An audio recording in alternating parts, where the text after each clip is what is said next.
የሲኦል እሳቱን ስቃዩን እያየች ለፍጥረታት ሁሉ እንደሚፈርድብን ስናውቅ መፍራት አለብን።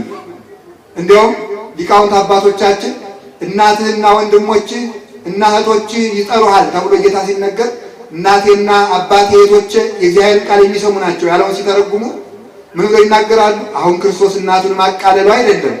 እንግዲያውስ ስለምንድን ነው ቢሉ ተመልከቱ። እናቴስ ማናት? ይህን ቃል የሚሰሙ ናቸው ማለቱ እናቱም እንኳን ብትሆን ቃሉን ባትፈጽም ሊፈርድባት የሚችል መሆኑን ለእነዚህ ያለ መንገድ ነው። ቃሌን ባትፈጽም ኑሮ ለቃሌ ባትታዘዝ ኑሮ እናቴም እንኳን እናቴ ናት ብዬ ከፍርድ አላድናትም። እናንተም እንኳን ለእናቴ የማራራ እንኳን መሆኔን አውቃችሁ ስራ ስሩ ሲል ነው። ቅዱስ ጴጥሮስ እኮ ምን ይላል? ለመላእክት እንኳን አላዘነላቸውም ነው የሚለው። መንጦላይትን የሚይዙ ናቸው ብሎ ሳጥናኤልን እንኳን ሲወረውረው አላዘነለትም። እግዚአብሔር ቸርነቱ ፍርዱን አያስቀርበትም፣ ፍርዱ ደግሞ ምሕረቱን አያስቀርበትም።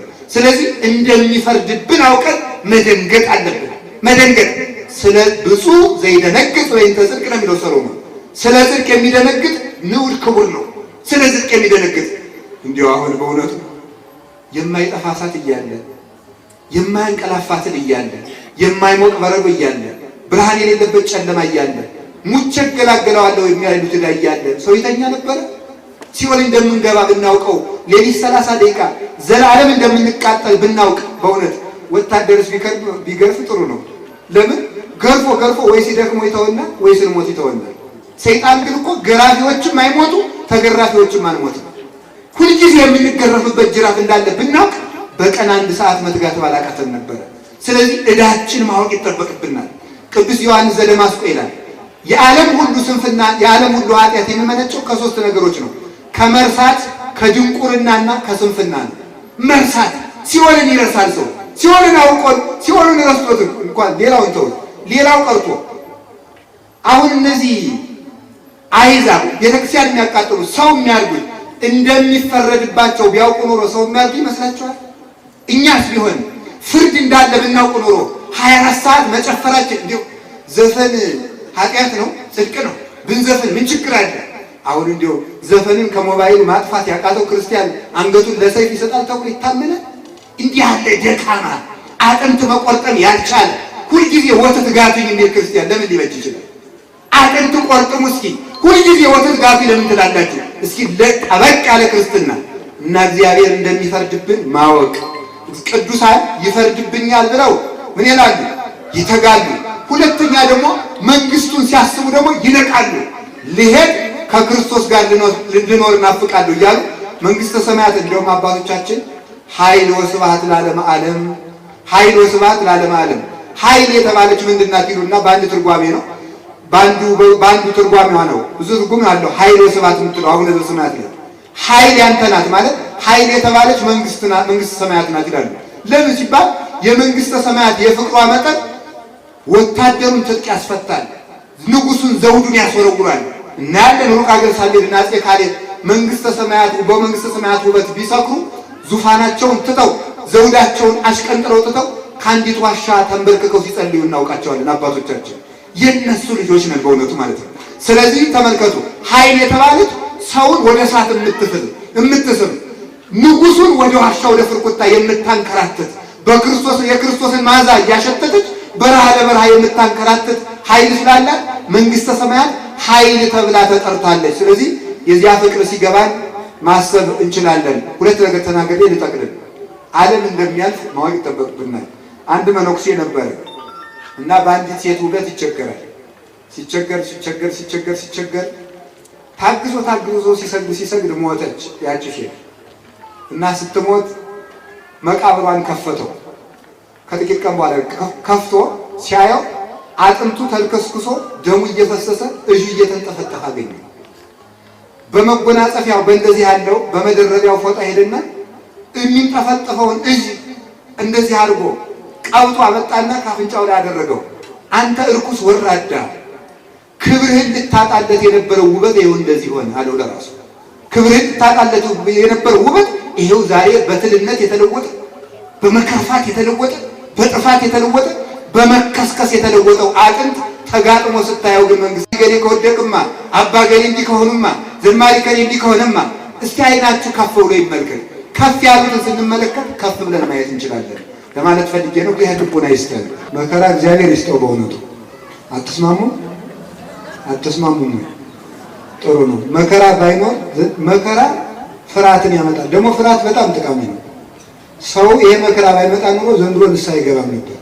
ጠግቦ ዘፈንተው ቢባል 24 ሰዓት ሰማይን በጡጫ ምድርን በእርግጫ እያለ እየዘለለ እምቢ ብሎ የነበረው ክርስቲያን አሁን ቢያንስ ንስሐ መግባት ቢያንስ ደግሞ ሰላማዊ ሰልፍ እንውጣ ማለት እንኳን ችሏል። እንደው እግዚአብሔር ትዝ ብሎታል።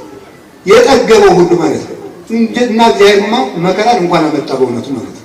ኤልያስ እኮ አለ በእውነቱ ይሄ ሁሉ ችግር የመጣው ጣዖት አምልኮ የሰፈኑ በዝናብ አብቅተህ በፀሐይ ስለምታበላቸው ነው። ስለዚህ ሰማይን ብትለጉመው ሰው ወደ አንተ ይመለስ ነበር። ዝናቡን ስታሳጣቸው ቢመለሱ ድንገት ስብከት ሰምተው ድንገት መቼም አልተመለሱም። ዝናቡን ሲያጡ ቢመለሱ ብሎ ሰማይ ለጎሙ። ስለዚህ ሰምተን ስላልተመለስ እግዚአብሔር መከራውን አምጥቶታል። ቢያንስ በዚህ እንኳን ደግሞ ተሰምተን እንድንመለስ ይርዳል። በዚህ ጊዜ ማድረግ የሚጠበቅብን 4 ነጥቦች ብቻ ነገር አልዘረዝራቸውም። የመጀመሪያው ህብረት ይኖራል። እስኪ ህብረት ይኖረን በሉ። አሁን አይን ማለት ነው እያንዳንድ ጅብ ሲመጣ እኮ ሩጦ ቢያመጣ አንድ ሰው እግሩ እኮ ሩጦ ያመለጥከው ጅቡ መምጣቱን እኔ ሳላየውልህ ነው ብትል እና ብቻዬን ነው የምኖር እኔ ጀግና ብትል አንዱ በዚያ ከብለህ ስትል አንዱ ብረት አፍስሶ ይጥላታል ማለት ነው። ከህብረታችን መነጠል አይገባል፣ መነቃቀፍ አይገባል። ስለዚህ ቅዱሳን አባቶቻችን ብቻ አይደለም ፓትርያርኩን፣ ቅዱስ ሲኖዶሱን፣ ሊቃነ ጳጳሳትን፣ የቤተክርስቲያን አስተዳዳሪዎችን፣ መምህራንን፣ ካህናትን፣ ዲያቆናትን አለመንቀፍ የቤተ ክርስቲያናችን እንኳን የቤተክርስቲያናችን ሰዎች ድክመት ቢኖር እንኳን አውጥታቸው አለመናገር። ህብረቱን ለማነጽ እንጂ ህብረቱን ለማፍረስ አትቱ። ከክርስቶስ ጋር ለመኖር ራስን ከአካል ጋር ለማዋሃድ እንጂ ለማፍረስ የሚተጋ ክርስቲያን እኛው እያጋለጥን እየሰጠን ነው እኮ። በዚያው ክፍተት እንከመረከበ ንዑሰ ምዋ ውእቱ ያርኅቦ ለንዑስ መካን መጠነ ምዕላፈ ገመድ ጽውን ያድላል ሊቁ። ተመልከቱ፣ የመርፌ ቀዳዳ ያክል ቀዳዳ ካገኘ ሰይጣን እሱ የተጫነ ግመል የሚያስገባ ያህል አስፋፍቶት ይገባል ይላል። እኛው ክፍተት እየሰጠን ነው። ስለዚህ አንድ እንሆን፣ እንተባበር፣ መነቃቀፉን ትተን ድክመታችን እየተሸሻሸን ለእግዚአብሔር እየተውንለት በአንድ እንኖር ነው። ሁለተኛ እንንጻ። እስኪ እንንጻ በሉ። አሁን ይህን ከሰማችሁበት ጊዜ ጀምሮ ከነገ ጧት ጀምሮ ሁላችሁ ንስሐ ለመግባት ትጉ። በእውነቱ ራስ እግዚአብሔርን በየት እናሳደረው? በእውነቱ በእግራችን እንዳያድር ስንሮጥበት፣ በአፋችን እንዳያድር ስንዘፍንበት፣ በጆሮ እንዳያድር ዘፈን ስንሰማበት፣ በሆዳችን እንዳያድር 24 ሰዓት ስንበላበት፣ በልባችን እንዳያድር ቂም ስንቋጥርበት። ስለዚህ መናዘዝና መንጻት የመጀመሪያው እርምጃ ነው ማለት ነው። የሚነጻ ሰው የጠራ ሰማይ ይሆናል። በጠራ ሰማይ ፀሐይ ይወጣል። ክርስቲያን የጠራ ሰማይ ነው። በጠራ ሰማይ ላይ ፀሐይ ክርስቶስ ይገለጣል። ክርስቶስ ከኛ ጋር ከሆነ ደግሞ ለእመ እግዚአብሔር ምስሌነ መኑ ይክለነ፣ እግዚአብሔር ከኛ ጋር ከሆነ ማን ይቃወመናል? እስኪ በሉ። ስለዚህ ከእግዚአብሔር ንጉሥ እንዲመጣ ቤት እንደሚጠረግለት ለእንግዳ ቤት እንደው እኮ እኛ እኮ በእውነቱ ለእንግዳ ቤት የሚጠረግለትን ያህል እንኳን ለክርስቶስ ቤት አንጠርግለት።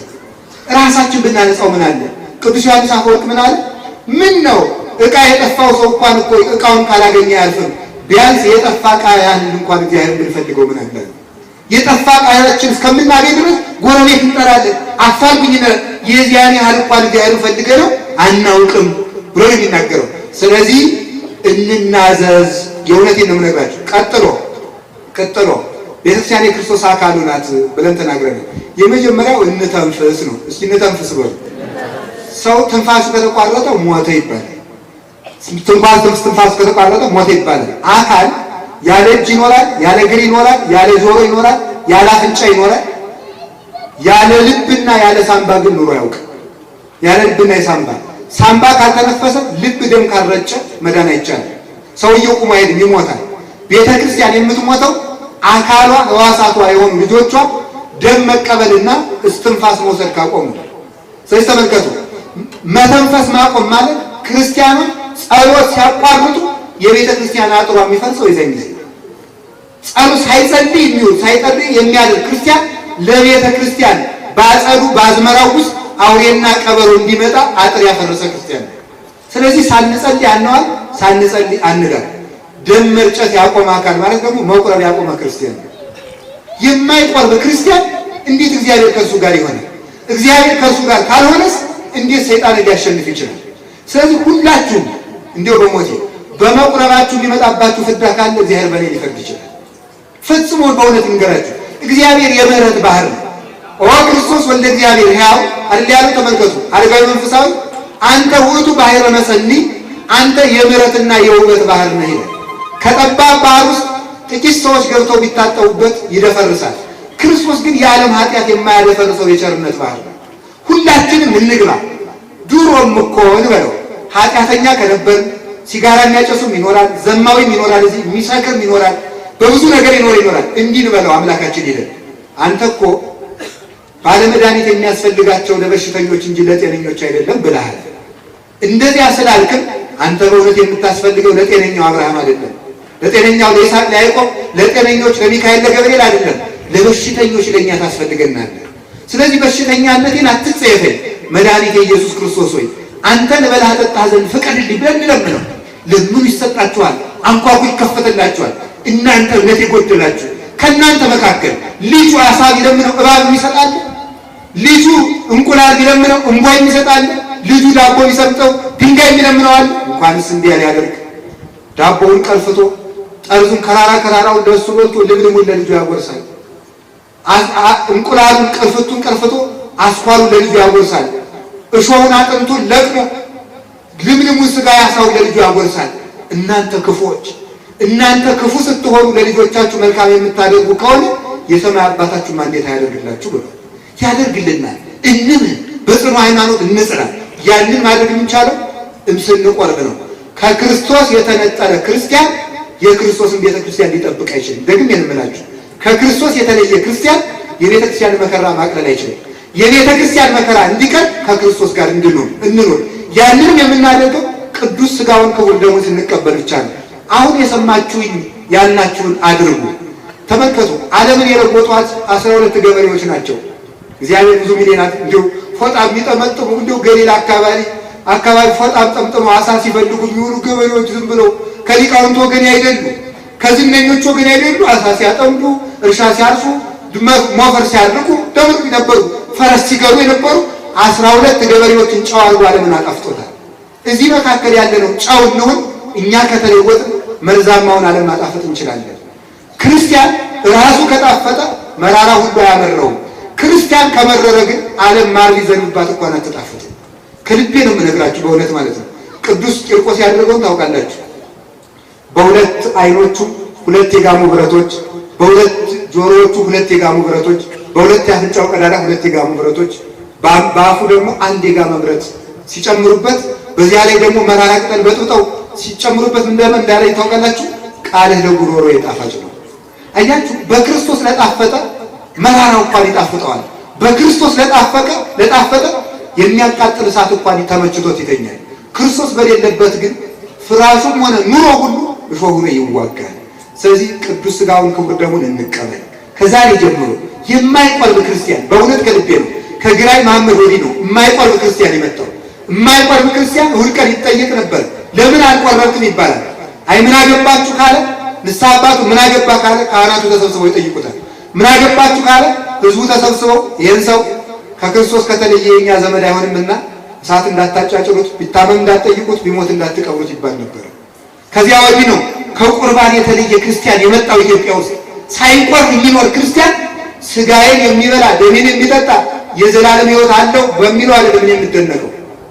የዘላለም ሕይወት በቀዝቃዛ ውሃ እሰጣለሁ ብሏል። ሥጋዬን የሚበላ ደሜን የሚጠጣ እኔ ከእርሱ ጋር እኖራለሁ ያለው ነው የሚደንቀው። ከእርሱ ጋር ስለኖር የዘላለም ሕይወትን እናገኛለን።